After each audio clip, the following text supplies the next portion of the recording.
Hi guys, it's Sigrid, and today I am finally going to be filming my wrap-up and reviewing all of the books that I read for the month of September 2020.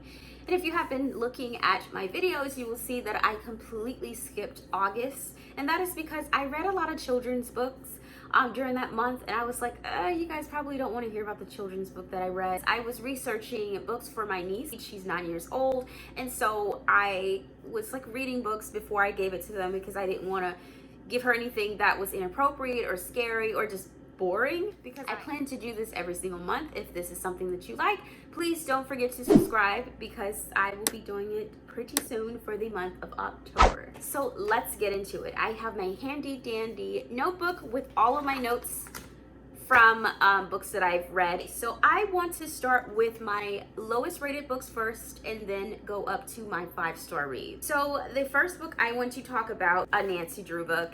So I've tasked myself with collecting and reading all 56 Nancy Drew books.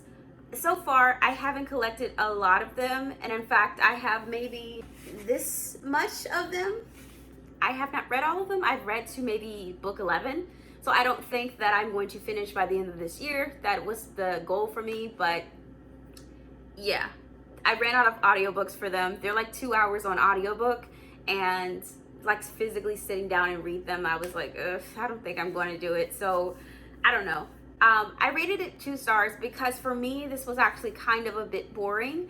I told myself I was going to rate the Nancy Drew books 3 stars unless it was like really great. I think 3 stars is a good rating. I don't think a Nancy Drew book, reading it as an adult, I'm going to rate it 5 stars. I just don't see myself doing that. Like, there are some problematic themes in the book that I feel like, because it's an older book, it's written in a different timeline, so there might be some things that, you know, make you feel a little uncomfortable or just doesn't make sense in today's world. Like, Nancy Drew is like a woman, and I love this empowerment, but she'd be doing some things that if she was black, she wouldn't have made it to book 2 of. Like, she gets attacked by men, she get ran off the road, she get tied up, and I'm just like, girl, you're lucky because you be making it out of every single time. But this book actually just wasn't as fun as all of the other ones, and that was Password to Larkspur's Lane.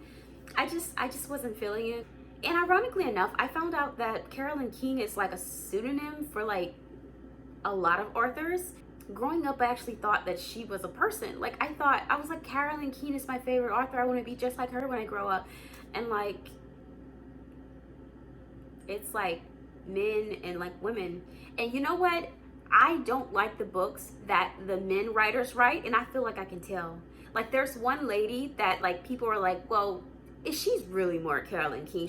She's written most of the books that we've read, and I feel like I can tell when there's a man writing it. Nancy would just do super girly things, and I'm just like, you know what?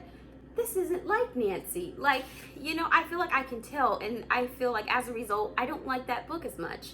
So that is the only 2-star book that I rated for September. Let's move on to the 3-star books. So the first 3-star book that I'm going to talk about is The Lion Game by Ruth Ware.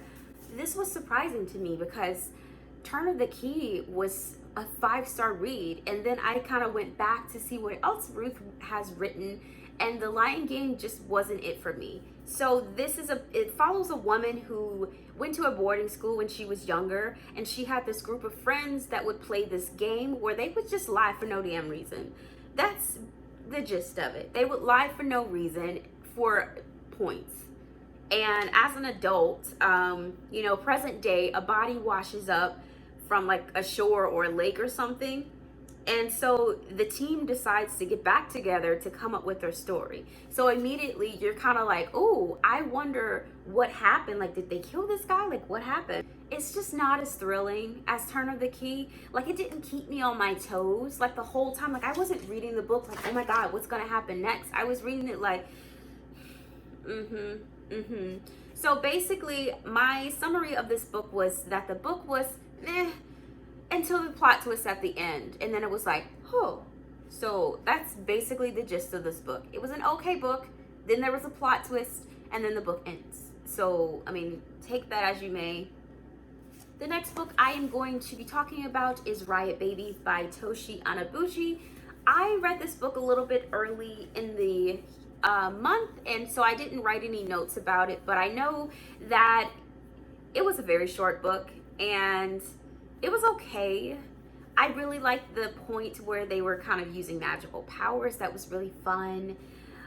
I didn't see anything about it that really stood out to me that I was like, oh, like, yes, like there was nothing. It was a good book. Like, it was just good. It follows this girl who has this magical powers, and her brother, who was born during the LA riots. He also has magical powers, and they touch on some pretty decent topics like incarceration.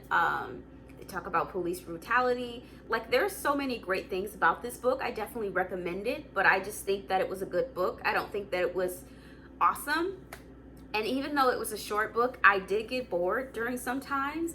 And I'm like, wow, like, how can you bore me when the book is so short? I still recommend it because I think that it touches on a lot of good topics.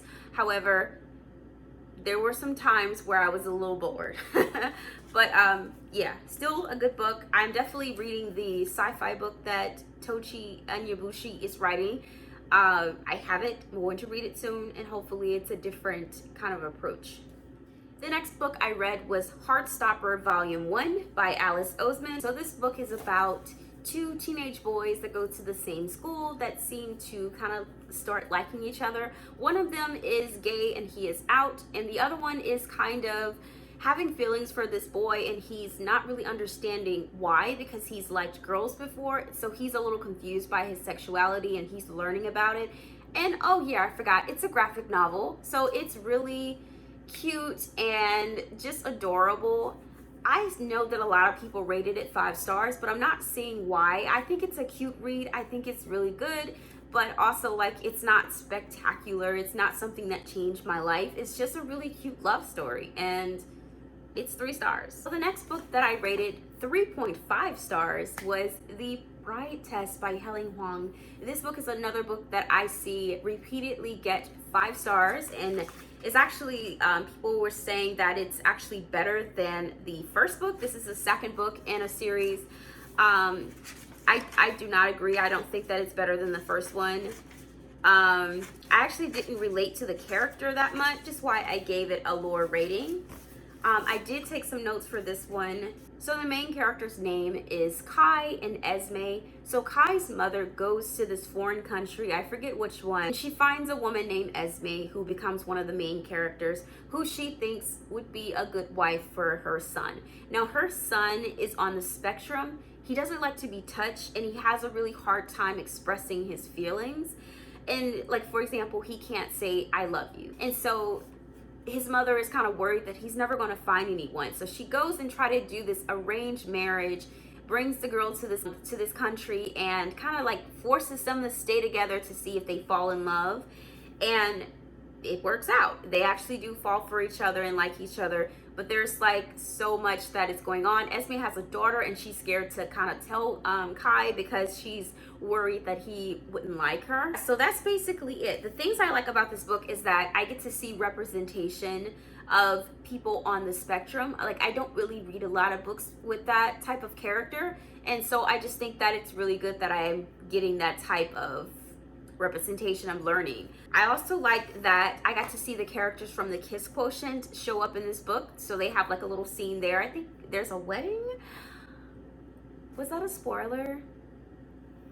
I feel like everybody's read the Kiss Quotient by now.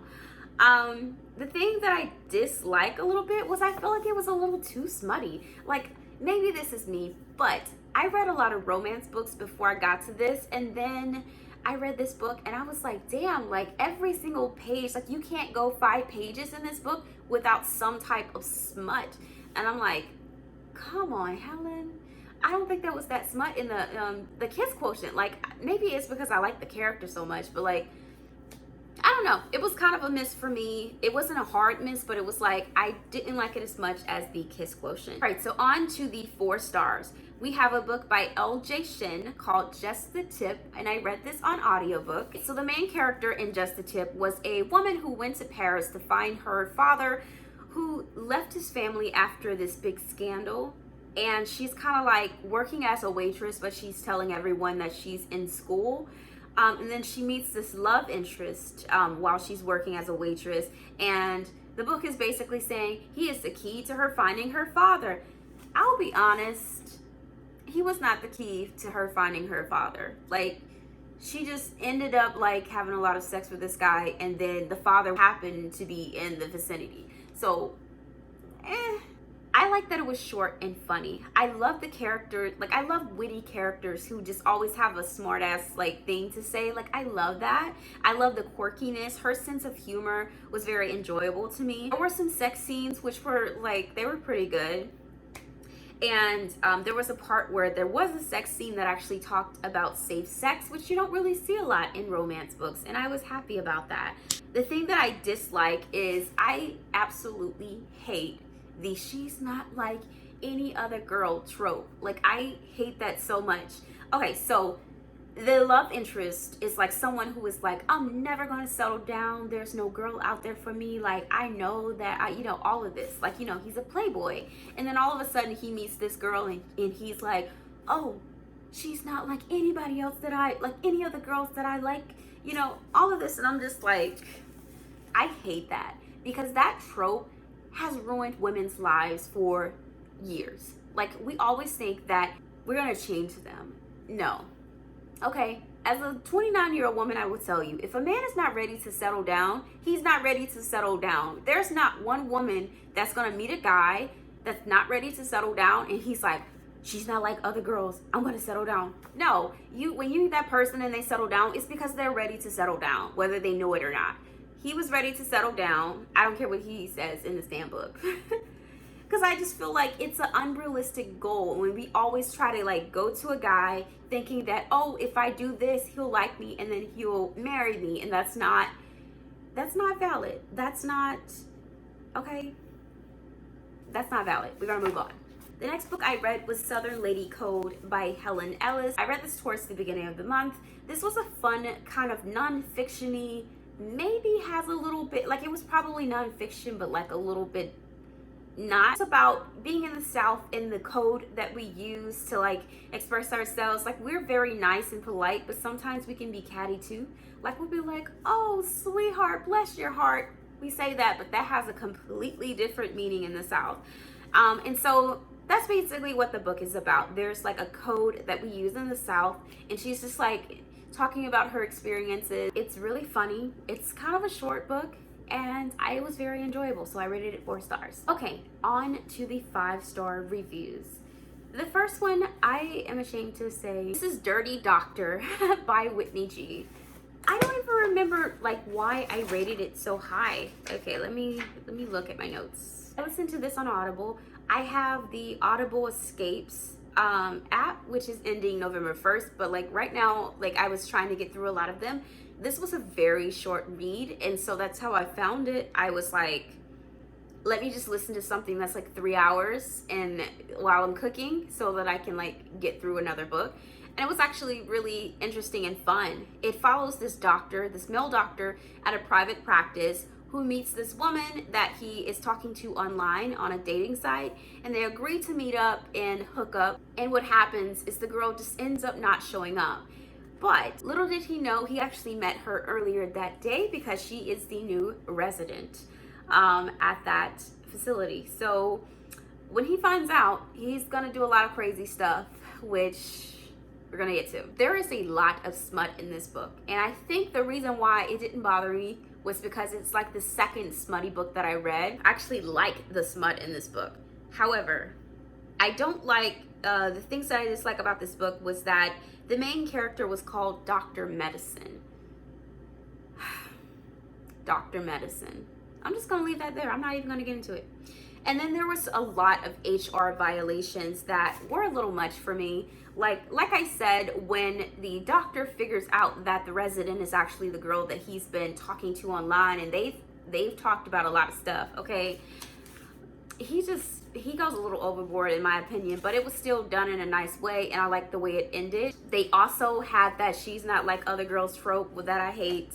And I think you just see that in a lot of romance books, which, you know, you can't really help, but like, it's just a pet peeve of mine, to be honest. The one physical book that I actually have in my possession is Raybearer, Can you guys see all of these tabs that I have in this book? Like, I never tab a book like this much. And so I ended up tabbing it because, and they all have like different meanings. I think pink is like for scenes that I really like. Green is for like, oh, this gets interesting. Blue is like the magic system.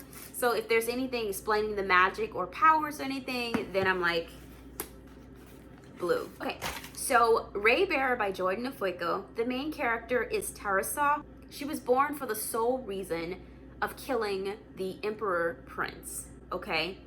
Her mother, called the Lady throughout the book, she's evil, and basically she raises the main character to pass a test. She raises and trains her to pass this test to become a person selected to be on the council for the prince. Okay, so she has magical powers. The main character has magical powers called a halo, where she can see memories. She can touch anything and see the memories of that thing or that person.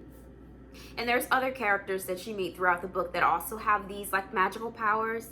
But when Teresa is like sent to try out for the council, she meets the prince and she ends up liking him, not in like a love interest way, but just in a like, oh, you're pretty cool people, like I don't want to kill you. And so now she's like, crap, like if I join his council, like I'm gonna have to kill him, because she is half human and half mythical creature called Eru, which is kind of like a genie to grant wishes. And so she was born from a wish. So the second wish that the lady made was that, you know, she conceive a child. And then the third wish is that she wants that prince dead. And so that child, Teresa, the main character, has to grant that wish. Basically, like the entire book is her figuring out a way for her to not have to kill the prince. My only like dislike of this book is that I will say it got a bit boring when there was like a point of time where Teresa like came up with like this plan of how she can stop herself from killing the prince.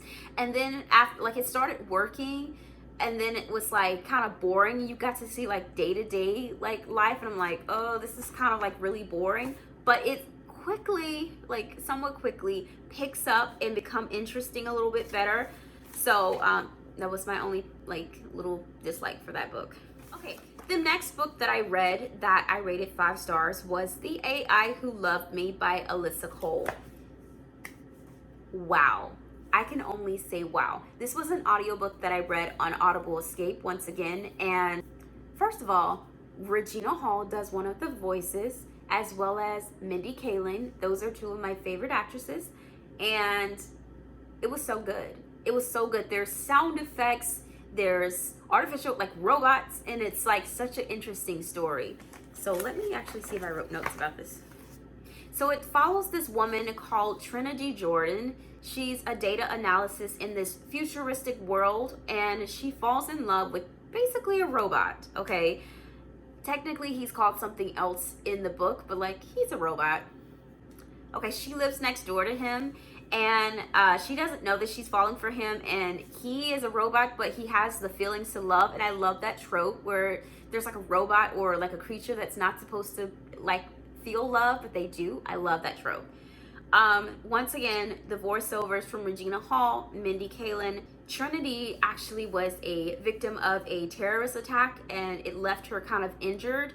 And so there's so much action in this book after a certain point, and like it's towards the end, and I was like, oh wow, like I really ate this book up. Like it was so good. The things I like about this book was the cover. It's so cute. I love the black representation. I love that, like I love it. And not only that, like when you see a black person on the cover, on a book cover, like usually it's lighter skin. I love the fact that it was a darker skin black person. Like you really don't see that much. I love Mindy Kaling's portrayal of Penny, which is kind of like a Siri like person. Like it's another robot, but it's more like Alexa or Siri. And the fact that it's not really like, it doesn't have a body, it's more like it's in the speakers and everywhere. I love Lei Wei. Lei Wei is the robot love interest, and I just think he's so cute. It's so cute for him to start learning Trinity. He learns her and like learns her dislikes and things that she likes, and it's just so cute how he's like adapting. Like he's literally like a baby, like learning everything at the same time, but it's so adorable because he's like, he really cares about Trinity, and you can kind of see it. You can kind of experience him falling in love with Trinity, but like not understanding what's happening. And I loved it. It was so good. 5 stars. Next book I read in September that was 5 stars was The 7 Husbands of Evelyn Hugo by Taylor Jenkins Reid. 5 stars. Like, I can't. I read this book in one sitting. Like, this entire book in one sitting. It was so good. This follows this like mega like TV actress, like superstar named Evelyn Hugo. She's like a legendary star in the book. She randomly selects this like up and coming writer to help her write a biography. And so basically that other main character name is Monique. She is writing for a magazine on the verge of, and she's on the verge of getting a divorce from her husband. And so basically the overall plot and how the book is working is that Evelyn is basically telling Monique in the form of an interview about all of the loves of her life. One of the things that I kind of see is that there's definitely gay representation in this book, and I love that. And not only that, Evelyn is someone that's like really like, she's willing to stand up for what she cares about, and I love that. And it's like, it was so good. Okay, so the things I like about it was the plot twist. There's a plot twist at the end that you don't really see coming. And usually I'm really good at like predicting a plot twist or just saying, you know what, I bet this is this, and it's usually right, but I didn't even see this one coming. Like I was like, wait, what?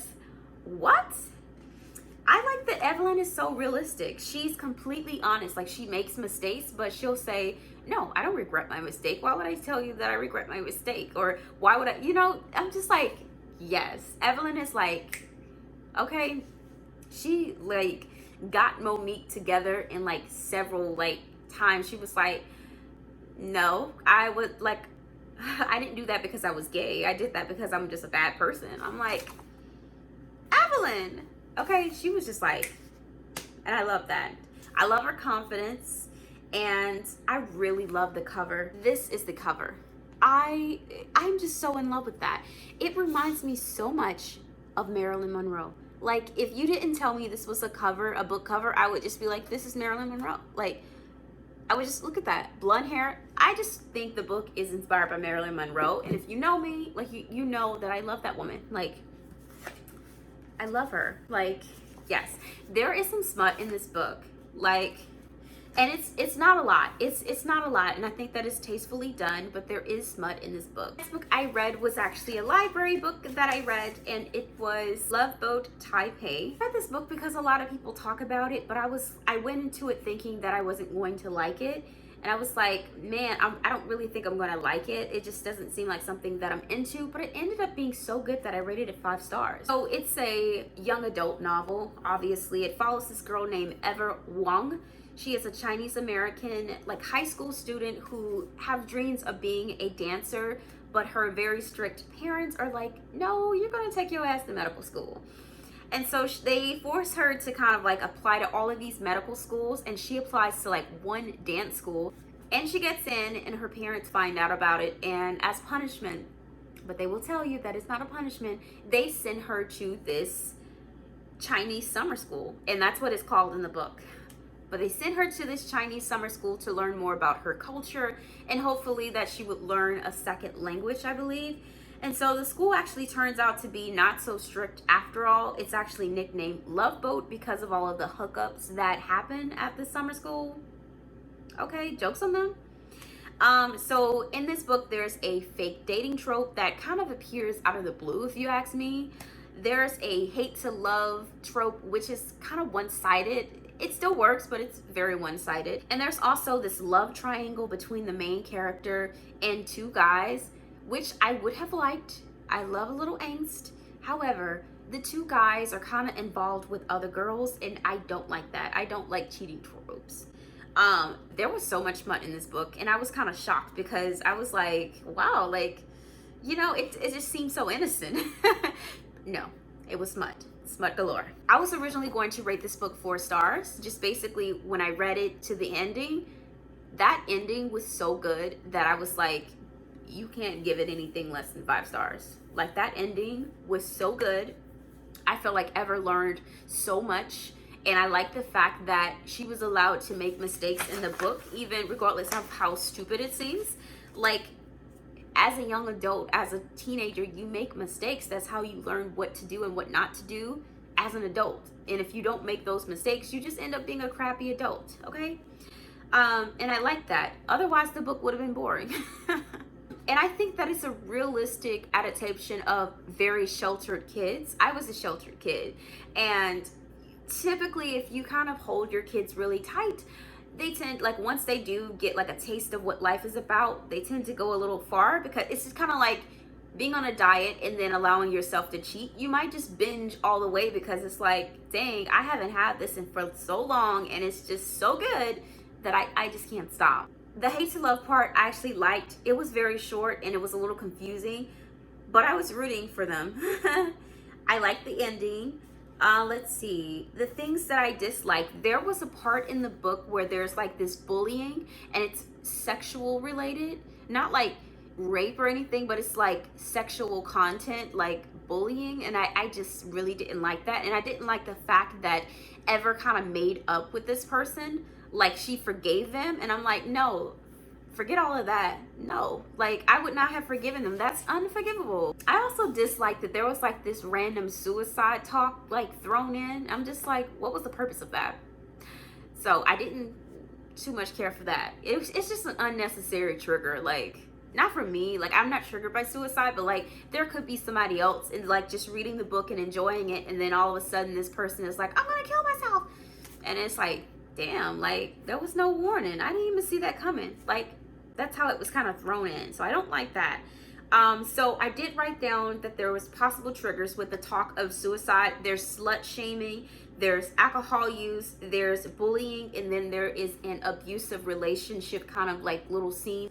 The next book I read was Verity by Colleen Hoover. So this follows a small writer who was given this opportunity to complete a book series that was being written by another author who is basically in a coma. Her name is Verity, and her writing style is from the antagonist's point of view. So she writes from the serial killer's or the stalker's point of view. And like, reading this book, I was like, damn, I want to read those books. Like, I wish that she actually wrote books like this, because you don't really see that a lot. And I would love to like read that. Like, that's so dark that I feel like I would really love that. So basically, as research, the main character stays in Verity's house and with her husband and her children, well, and her child. And while she's there, she's like looking through all of Verity's belongings to see if she can find outlines or draft, just to see what direction Verity had planned to go for the remainder of the book series. But what she finds instead is like this autobiography, basically telling all of these horrible things that Verity has done in her life. And it just really paints Verity in this horrible way, and it makes you hate her for the entire book. Like, I have never hated a character so much. I was like, that bitch. Like, I was like really like, oh, you know what? Take her husband. I don't care. Take her. Take him. Like, I was really rooting for them. Obviously, there's a love scene, but like, I was like really rooting for her, because I'm like, no, she's a horrible person. Like, yes. The book flips from like the main characters like discovering the autobiography and like her like just, you know, real life, just everything that's happening then, and then the next chapter it would be like a chapter from her autobiography, her just saying, oh, I did this and this and this, and she just has like this very like horrible personality. Like, the things that she does, it's like she has no regrets, and like, it's just horrible in that book. I like how we were made to dislike or hate Verity. I feel like it was written so that the readers would just automatically just hate her and just be like, no, I hate her. Like, and just, yeah. I like the smutty scenes. They were great, but it was still like not overwhelming and not too much. And they were like, I'm not gonna say they were tasteful. They were very not tasteful. but I don't feel like it was overwhelming in the book. I know like sometimes it just feels like when there's a lot of sex scenes, it becomes not romance, but like erotica. Like it's not even a plot, but there was still a great plot. It was more of a thriller, if you ask me, not a romance. There was mention in this book about harming children, which was a little off-putting to me.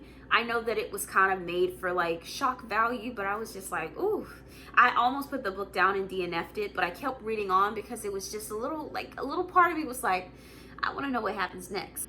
And then there was an affair. And I know I said earlier that I was like rooting for them because Verity was just a horrible person. But I'm like, either way, I don't really condone cheating. And like, I don't know. And I definitely don't like the cheating tropes. Like, I could see it either way. It wasn't a strong dislike. So I was like, okay, that's fine. And the last book that I read was The Kiss Quotient by Helen Hoang. I gave this 5 stars as well. This book follows Stella Lane, who is autistic. She, her parents tell her that they want grandchildren, and what she does is she's like, well, I have to get comfortable having sex, and I guess I gotta be good at it. So basically her logical thought process was like, well, let me just hire an escort to teach me how to have sex. And so that's what she does, and they end up falling in love. That's the gist of this. I think it's like a gender reverse Pretty Woman. I don't really know if Pretty Woman was, I don't remember the movie that much, but like I know that the prostitute fell in love with the main interest, like the main character, so I think it's similar. It is very smutty, very, very, very smutty. It is very intense, and I think when I read this, I wasn't like overwhelmed with smut, but like those scenes. The things I like about this book was how confident Stella is. I just really like the confidence. She was just like, well, if he doesn't like me, then fine. Like, she was very, I like that about her. And I like how she knows herself, and she just really knows what she deserves. Like, she knows that she deserves someone to treat her better. And so, like, when it came down to, like, ending it, she was like, well, all right, bye. And finally, my dislikes. I don't like quickie marriages. That might be a spoiler, but I just really don't like it. And I also, like, once again, I don't like the she's not like everybody else trope. Like, I don't like all of these girls, you know, I talk to girls every day, but there's something about her. I hate that trope. Like, let's dead that. Like, let's stop using that trope because it's not realistic, okay? So that makes 14 books that I have read. I DNF'd 3 books. So the first one was Infinity Sun by Adam Silvera. I just couldn't get into it. I don't think it's a bad book. I just wasn't in the mood to finish it. And so I just returned it to my library.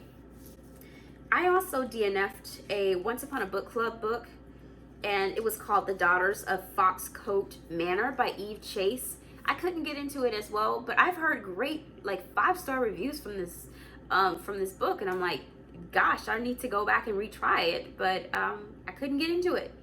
And the last thing was Preacher Man by Jessa Kane. If I could rate this book, it would be 1 star. I hate this book so much, and I think I actually wrote notes for it. Let me see. Yes. Let's get into it. This is a 50-page book. I DNF'd it at 30. I couldn't get it.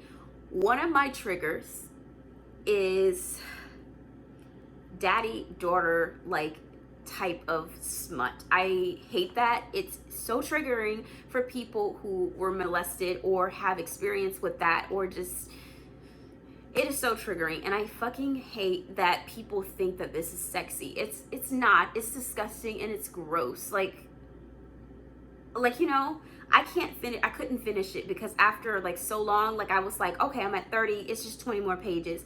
And then it just seems like every single sentence, it was like, daddy's little girl, nobody's ever gonna ruin you but me. Like, I was like, oh, I can't. And it just kept going on and on and on. And I was like, okay, I can't do this. This is too much. I'm gonna stop right now. I don't even care about completing this book. It's about this 18-year-old girl who lives with her mother, and her mother is telling her that the devil is inside of her because she is interested in sexual things. There's also a town preacher who is basically standing outside of her window, like masturbating and watching her as she masturbates. Like, it's gross. Spoiler alert.